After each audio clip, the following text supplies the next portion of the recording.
અને હવે સમાચાર અમદાવાદથી જ ટેનિસ કોર્ટમાં ડીજે પાર્ટી કરવાનો કેસ સમ્રાટ જીમ એજન્સીના ડીજે પાર્ટી બાબતે લેવાયા છે નિવેદનો। સમ્રાટ એજન્સી ટેનિસ કોર્ટમાં જીમનું કરે છે સંચાલન। ઇવેન્ટ કોર્પોરેશનની પરવાનગી વગર યોજાઈ હતી। સમ્રાટ જીમને નોટિસ ફટકારી પેનલ્ટી વસૂલવાનો આદેશ આપી દેવાયો છે। તપાસ બાદ સમ્રાટ જીમ એજન્સી થઈ શકે છે બ્લેકલિસ્ટ।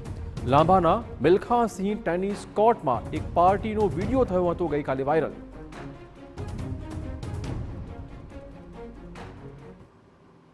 મિલ્ખાસિંહ ટેનિસ કોર્ટ લાંભામાં આવેલી છે, તેની બાજુમાં જીમ પણ આવેલું છે। આ બંને અલગ અલગ પાર્ટીને પીપીપી ધોરણે ચલાવવા માટે આપવામાં આવ્યું છે।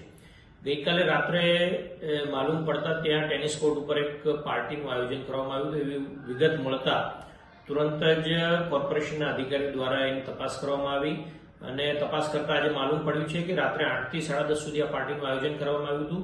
જીમ સંચાલક જે છે આશિષ સોયા, સમ્રાટ જીમ એના નામથી એજન્સી ચલાવે છે અને પીપીપી ધોરણે કોર્પોરેશન આપ્યું છે, એમના દ્વારા આનું આયોજન કરવામાં આવ્યું હતું।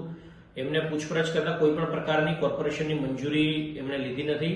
આ ઉપરાંત જે ટેન્ડર ક્લોઝ છે એમને જે ચલાવવા માટે આપ્યું છે એમાં પણ આવું કોઈ ક્લોઝ નથી, એટલે સંપૂર્ણપણે ગેરકાયદેસર રીતે એમણે આ પાર્ટીનું આયોજન કરવામાં આવ્યું હતું।